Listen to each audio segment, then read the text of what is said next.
Hey man, good morning, y'all. I want to show y'all something real quick. I saw a story come out about the Democratic nominee for president, Kamala Harris. And it was saying that her rating amongst black voters at this particular juncture in her campaign is lower than the support of black voters that Obama, Joe Biden, and Hillary Clinton had at the same time. They are saying that as of right now, Kamala Harris has less support from the black community than Hillary Clinton, Joe Biden, and Barack Obama. Now that in and of itself needs a whole video to be talked about. As in, why is that? Why does she not have the type of support that she has? However, I'm not going to talk about that here. What I would rather talk about is these pollers, these disgusting pollers, the people that do these polls. I'm going to show you how they try to manipulate things. Watch this. Now, I'm an independent now. However, I'm a registered Democrat. And I have consistently voted for the Democratic Party for decades. I'm going to say it again. I have consistently voted for the Democratic Party for decades. Literally, since I began to vote, I've been voting Democrat. Okay? And I'm a registered Democrat. So anyone who is a registered Democrat and who actively votes in all of these elections, you are the people that they poll when they want to know what the Democratic voters are thinking, when they want to know if you're black, if you're African American. You're the ones that they're going to actually be polling. Now, they do this in several ways. They reach out to you on social media nowadays. They will call you on the phone. They'll send out text messages, things like that. This is how they get their polling numbers. They have a list of names that's in a specific demographic. Like me, I'm going to be 42 on September the 22nd. So you can basically say that I'm a 42-year-old African-American male registered Democrat who has voted Democrat in basically every single election. And I'm from Texas, so I fit into a particular demographic. I'm a male, I'm 42 years old, I'm African-American, I'm a registered Democrat. Okay, so somebody like me is who the NAACP would have polled to come up with these new numbers about support from the African-American community that Kamala Harris was getting. So now check this out. A lot of these messages automatically go to my spam. So I'm going to show you guys what they did. Okay, so if you look on the screen, this is a screen recording of my my spam folder, spam messages. That's why I say why this looks like spam at the top. Basically because I've opened up a spam message. Now this came through Thursday, September the 12th at 7:21 p.m. So they say, "Hi Matthew, I am with Galveston County Democrats. We're reaching out to voters today. Can we count on you to vote for Kamala Harris, Colin Allred, and all of the Democrats up and down the ballot this year?" Now you can reply stop to opt out of receiving these text messages. Now that's one thing that they always do. They always want you to just vote straight Democratic ticket. They don't want you to look at each individual candidate. Okay, that's one of the reasons why Joe Biden got pushed out, because so many people were upset with not so much as upset with Joe Biden, but they realized that Joe Biden was failing mentally.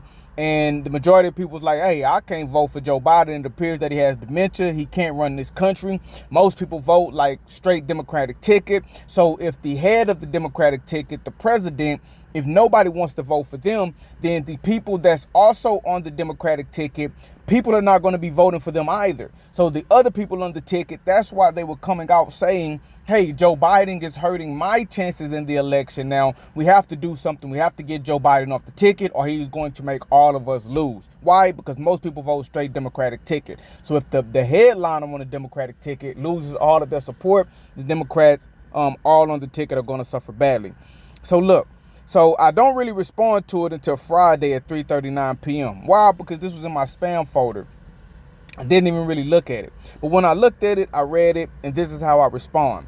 I say, no. Kamala Harris lied about Joe Biden's mental state. I no longer trust the Democrats. Now, I want to tell you guys something. I keep saying this about Kamala Harris and the Democrats lying about Joe Biden's mental state.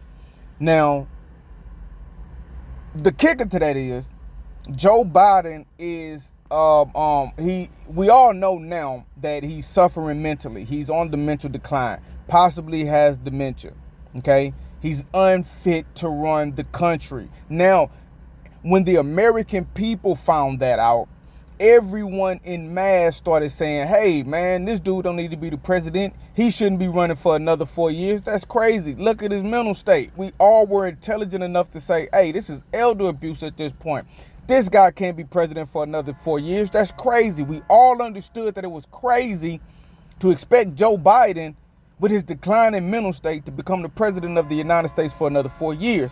But guess who didn't realize that, or who wouldn't admit that, or who wouldn't accept that? Kamala Harris and the Democratic Party. The people that are on top, that see this man on a daily basis. They knew well before we knew of his mental decline. And they knew how significant his mental decline was, more so than John Q. Public. Why? Because they were with him on a daily basis. So I want you to think about the mind state of a person. If you yourself as a citizen was able to look at Joe Biden and say, oh man, heck no. That guy can't be president for another 4 years. But then these people that are next to him, Kamala Harris and the high-ranking Democratic politicians, they looked at him. They saw the same mental decline. They saw the same dementia, and they saw it even worse. But they said, you know what? We're going to lie to the American people, and we're going to put this person who is clearly unfit to run the country. We're going to push for him to be back in office for another 4 years. What does that say about their decision-making capability? For one, they don't give a damn about the mental capability of the president. They'll support a candidate with dementia and lie to you about it. Lie to you about it. And for whatever reason, you know, obviously it's multiple reasons. One, probably because they felt like they could manipulate this guy behind the scenes. They could run some type of puppet government where we would not know who was in control, and Joe Biden is just a figurehead, and then they really running the show. And then two, they just don't give a damn. Politicians don't mind lying to you to get your vote. But that was such an egregious lie that you would push a person on us that has dementia to make us vote for him. And then what's so disgusting about it, to show you that they knew what they were doing was wrong, when the American public found out about it and everybody cried out, they all started saying the same thing. Look at Nancy Pelosi. Look at Barack Obama. You know, they all began to, in the background, push Joe Biden out, force him out. And it wasn't because they didn't force him out because of his mental capability. They forced him out because you found out about their mental capability. So in my mind, now that they are propping up Kamala Harris, I don't have anything personal against Kamala Harris other than the fact that she lied about that. That's my biggest issue. Because now that they're trying to tell us that, oh, Kamala Harris is the one that we should be voting for, well, you know what? I no longer trust you telling me who to vote for, because you will tell me to vote for somebody that's not competent. You will tell me to vote for somebody that can't do the job. You will lie and say that somebody is the perfect candidate for the job, and you will know better. So even if the Democratic Party doesn't believe that Kamala Harris should be president, they want to convince you that Kamala Harris should be president. And we know they'll do it because they just did it with Joe Biden. So look how they respond. So when I tell them that, no, I'm not voting for the Democrats, I'm not voting for Kamala Harris or Allred or any of them jokers because I don't trust the Democrats, they say, but you trust the consummate liar. This is another thing they always do. When you're having a conversation about the Democratic Party, you're having a conversation about Kamala Harris, they try to bring up Trump. They always try to scare you I've never defended Trump in any conversation I've ever had. I'm not here to defend Trump. Trump don't need me to defend him. The Republican Party don't need me to defend them. You see? But if you begin the conversation talking about Kamala Harris, why are you switching the conversation when I just answer your question in a way that you don't like? So look what I tell him. I tell him, you didn't ask me about Trump. You asked about Kamala and the Democrats. If you didn't want to talk about Kamala and the Democrats, you should not have started off the conversation talking about them. Don't change the subject because you didn't like the answer. Address the answer, stop deflecting, and deal with what I said.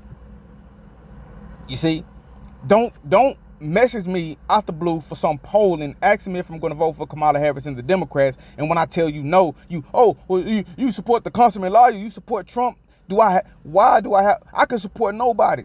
Maybe I'm just not going to vote at all. Maybe I'm just fed up with the whole voting process. You see? But who cares? If you wanted to know how I felt about Trump, you should have texted me asking me how I felt about Trump. But no, you text me asking me about Kamala Harris and the Democrats. That's what I responded to. And when I said something that you didn't like, then you want to try to change the subject to somebody else. No, we got to learn how to have constructive conversations. You have to stay on topic. I know how to stay on topic. They should know how to stay on topic too. But what frustrated them was they were doing a poll. And so then when they polled me, this individual that's in the specific demographic, then I clearly said no. Now, bam, you have no choice but to log that. You know, I'm just one person, but if 100 people answer the same way, now the polling numbers are going down. If enough people say no, like I said no, which they obviously did, then you're going to have to come out and say what? Exactly what they said, that Kamala Harris' support amongst black voters at this particular junction in her campaign is lower than that of Hillary Clinton, Joe Biden, and Barack Obama. Why? Because people responded by this. Now, this individual was obviously frustrated because they obviously got some other no's from other people. And so when I said no as well, you believe the consummate liar? Really, you shouldn't even be doing this back and forth for me. You just ask the question, I give you the answer, you go on about your business. I really thought it was an automated message, to be honest with you, until they said this, but you trust the consummate liar. I thought it was an automated message that I was responding to. Then I realized, this is an actual person trying to engage. So if they're trying to engage, I 100% know how to have an intelligent conversation. I know how to engage back. I know how to talk. I know how to dialogue. I know how to defend my position. And so look what they say when I tell them, no, you need to stay on topic. You want to talk about Kamala? Let's talk about Kamala. You want to talk about the Democrats? Let's talk about the Democrats. I just don't trust them. I don't trust them. It's just something about it. Trying to convince me to vote for a man with dementia, you lost all credibility. So then look what they say. I'm opting you out of our text. Have a great day. Now check this out. I didn't ask to opt out. Look what they said at the very beginning. Reply stop to opt out. I didn't say stop. I didn't say stop. I didn't ask to opt out. I want to continue to be polled. But guess what? They have to do that because now I'm saying no. I'm bringing the polling numbers down. My no will now make Kamala Harris look bad in the polls. So now if they opt me out, they won't poll, this particular polling station will not poll me anymore. Get this. So whenever they do their next polls, if they've opted out, everybody who had anything negative to say, all of the responses that they're going to get are going to be positive responses. And then they're going to be able to come out to the American public and say, whoa, well, look, Kamala Harris has had a surge in the polls. You see, it's basic math. If you poll 100 people and 75 people say no and 25 people say yes, then the 75 that said no, they're not going to vote for the Democrats, make the poll look bad. Oh, you've dropped in the polls, you've lost support. So then what if they say, okay, well, you know what? We're going to opt out these 75 people because they didn't give us the answer that we wanted. And then the next time they do the poll, they only polled the 25 people that said yes. They polled the same 25 people that said yes. Those 25 people say yes again. Then guess what? Now that low polling numbers come back to like, 100% of black people polled say that they're going to support Kamala Harris. And the polls jump right back up. So these disgusting poll workers are trying to manipulate the polls right here before your very eyes. I didn't ask to opt out. They opted me out. Why? So they wouldn't get any more negative responses. But y'all have a good morning. I'm finna have to go in here and get ready for work. Y'all keep paying attention. Get out there and go vote. I don't care who you vote for. If you do vote for Kamala Harris, that's your business. But I just wanted to highlight how they try to manipulate